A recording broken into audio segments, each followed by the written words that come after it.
Hi everyone, I'm Teresa, and this is day 2 that I'm in school this week.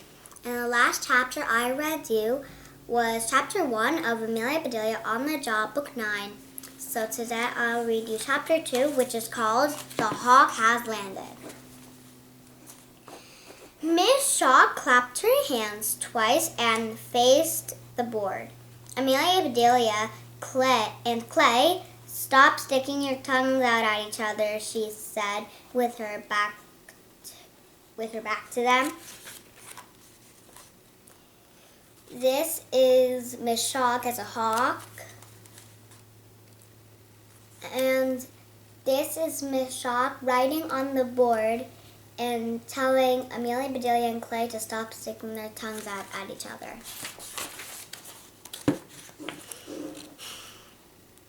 Holly and Heather giggled. Dawn laughed. Cliff made a V sign with his fingers, pointing them at his own eyes, and then at Clay to signal, "I'm watching you." Clay flapped his arms like a bird and called out, "Hawk!" Now nearly everyone was giggling or trying not to, which was harder. Miss Shaw was still facing the board, and she kept right on writing. "And Clay," she said, "if you'd like to be a bird, you can fly straight to the principal's office and perch there for the rest of the day." Clay stopped flapping his arms and whirled to face the front of the room with his hands folded neatly on his desk. "Yes, Miss Shaw," he said just as he turned around. Miss Shaw pointed at the board, then read aloud what she had just written. What she had just written. "What will you be when you grow up?" "Of course," she continued, "I hope that someday each of you will actually grow up."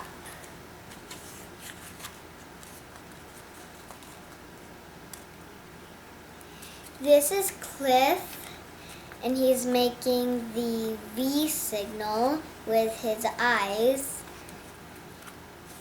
And this is Clay flapping his arms like a bird and saying, "Hawk!"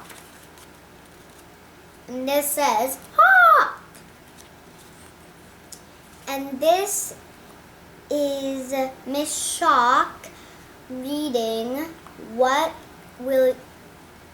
will you be when you grow up?" She glared at Clay, who was studying his hands. Now the whole class was utterly quiet, paying close attention to her every word. "We are going to study careers and occupation," she said. "Some jobs that you will do haven't been even imagined yet. So how can we study them?" asked Chip. "You can't," said Miss Shaw. "Life is changing so fast that new technologies come along all the time. You'll need to be flexible even after you've got a job." "That's exactly what my dad says," said Wade. "He goes to school 2 nights a week and he works all day at a plant." Amelia Bedelia could not believe her ears. How could one person work all day at a plant? How much attention did one plant need? Her mom grew lots of plants and she only worked in the garden every now and then. "How interesting," said Miss Shaw. "Maybe we can set up a field trip to see your dad at work." That sounded super boring to Amelia Bedelia. All of a sudden, she felt sorry for Wade's dad standing alone in a big field tending his one little plant. These words say grow up, grow up, grow up. These are, back in the day, telephones. And this is the cell phone that we have now. And this is Amelia Bedelia thinking that Wade's dad's just focusing on one little plant.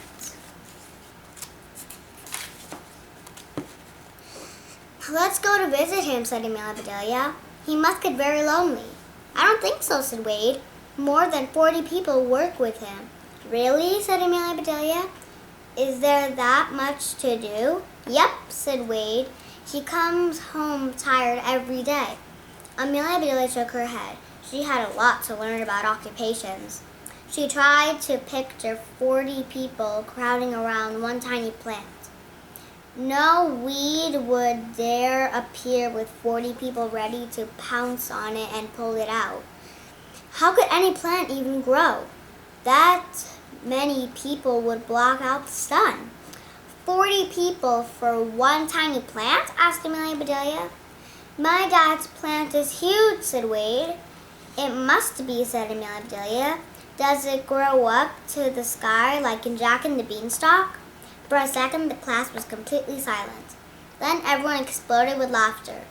Hey, Wade, tell your dad I want to work with him, yelled Clay. I'll be like Jack and climb up the beanstalk and steal the goose that lays golden eggs. This is a little plant. This is 40 people crowding around a little plant. And this is Jack, as in Jack from Jack and the Beanstalk, climbing up the beanstalk. Me too, yelled Cliff. Then I won't have to work at all. The class laughed even louder. Miss Shock wasn't laughing, but Amelia Bedelia could tell that she was trying really hard not to. Okay, everyone, said Miss Shock, clapping 3 times to quiet them down. Amelia Bedelia has given us a good example of how confusing the world of work can be. Every business has its own language, and every profession has its own terms. Don't be afraid to ask questions along the way. She turned to Clay. Now, Clay, since you want to work in a plant, please give us a brief report tomorrow. Be sure to tell us what the difference is between a plant and a factory. I would hate for you to show up at the wrong place and miss out on a golden egg. Yes, Miss Shock, said Clay. And Cliff, said Miss Shock, since your friend Clay will be reporting on plants and factories, I'd like you to tell us about mills. Mills, said Cliff, opening his assignment book. Yes, mills. Why are some factories called mills, said Miss Shock. Steel mills, for example. This is Miss Shock trying not to laugh. This looks like a golden egg. And this is a steel mill. Oh, I thought you meant watermills and windmills, said Cliff. You can tell us about those too, said Miss Shock. Cliff decided to stop talking before his assignment grew any bigger. Miss Shock had the last word without saying a word. She made a V sign with her fingers and pointed at Cliff and then at Clay. The whole class got that message. Amelia Bedelia is happy that Miss Shock had not called on her. She was even happier she did not get an extra homework assignment. She had heard of watermills and windmills, but the only other mills she knew about were those things in restaurants that waiters use to grind fresh pepper onto salad and pasta. Amelia Bedelia always said, no thank you, but her parents always let them do it. This is a windmill. This is Miss Shock giving the I'm watching you symbol to Clay and Cliff. And this is the salt and pepper grinder.